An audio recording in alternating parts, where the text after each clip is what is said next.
ఆ తర్వాత పరిపాలనా విధానాలు మనకి ప్రజాస్వామ్యం ఉంది, డెమోక్రసీ ఉంది, తర్వాత కమ్యూనిస్ట్ పరిపాలన ఉంది, లేకపోతే రాజులు పరిపాలన గల్ఫ్లో ఉన్నది, లేకపోతే మత పరిపాలన ఉన్నాయి.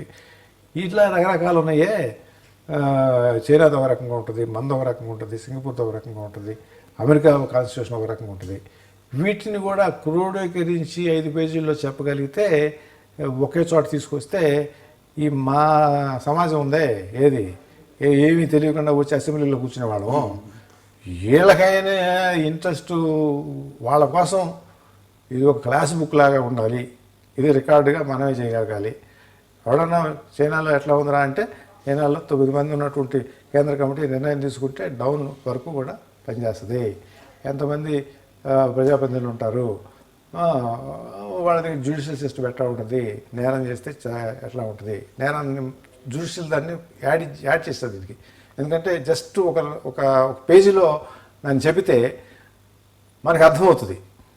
ఒక చోట కొండా దెబ్బలు కొట్టే పరిస్థితి ఉంది, ఒక చోట ఇమీడియట్గా జ్యూరీ అనేది కామన్ మ్యాన్లో నుంచి 7గురిని ఆడ 10 మందిని కూర్చోబెట్టి వాళ్ళు దాన్ని చేస్తారు, జడ్జి కాదు.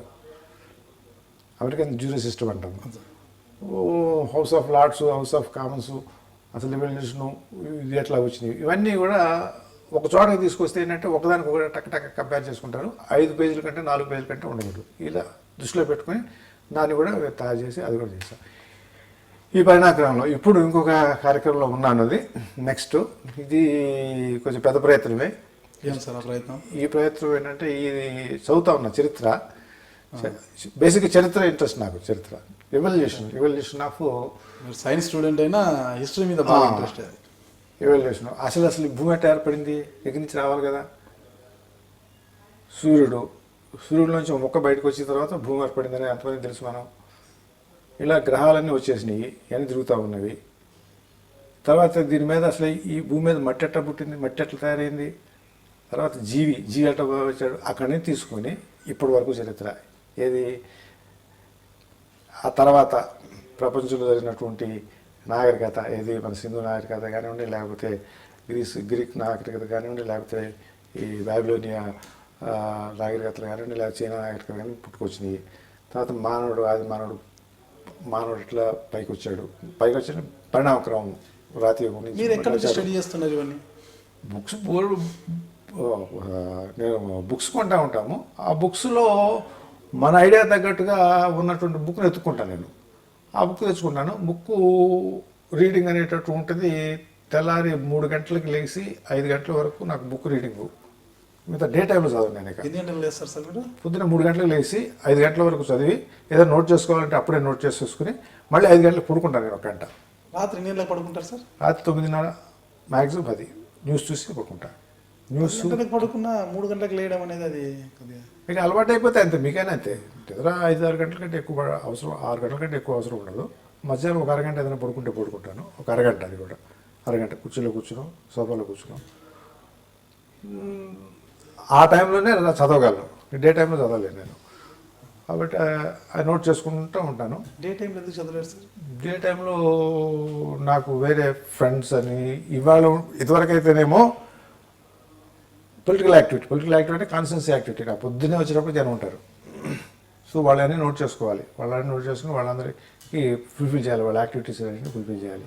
వాళ్ళ ప్రాబ్లమ్స్ ఉంటాయి, మనుషుల ప్రాబ్లమ్స్ ఉంటాయి, పర్సనల్గా హాస్పిటల్ అంటారు, లేకపోతే పోలీస్ అంటారు, లేకపోతే ఏవో ఉంటాయి కదా.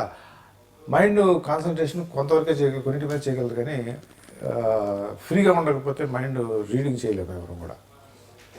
మైండ్లో ఆ పని ఉంది, ఈ పని ఉంది అని అంటే ఈ రీడింగ్ అనేది ఎక్కదు అసలు.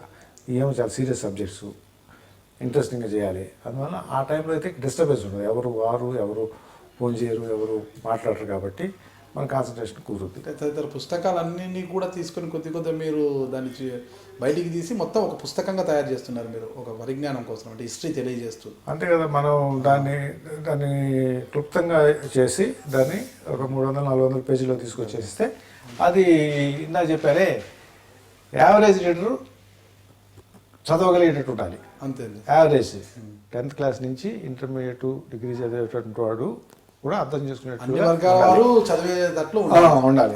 అంతేగాని థీసిస్ రాసినట్టుగా ఉంటే ఆ, అది అది నా తత్వం కాదు. అది దానికి చాలా మంది ఉన్నారు, ఆ కృషి చేసిన వాళ్ళు చాలా మంది ఉన్నారు, మేధావులు వాళ్ళు. అంటే మీరు మేధావి కాదు సార్? నేను ఇదిగో ఈ లెవెల్లో వాళ్ళకి కావాల్సిన పరిజ్ఞానాన్ని అందించేటటువంటి స్థాయిలోకి నేను ఎదిగాను అని అనుకోవచ్చు. చిన్న మేధావి వాళ్ళు పెద్ద మేధావులు అంటారు. ఆ స్థాయికి ఎదిగాను అనుకోవచ్చు. ఏది ఈ పరిజ్ఞానం స్థాయిలో ఉన్నటువంటి వాళ్ళకి అందించగలిగేటటువంటి సమాచారాన్ని అందించగలిగే స్థాయికి ఎదిగానేమో అనుకోవచ్చు. ఎదిగినట్టే లెక్క.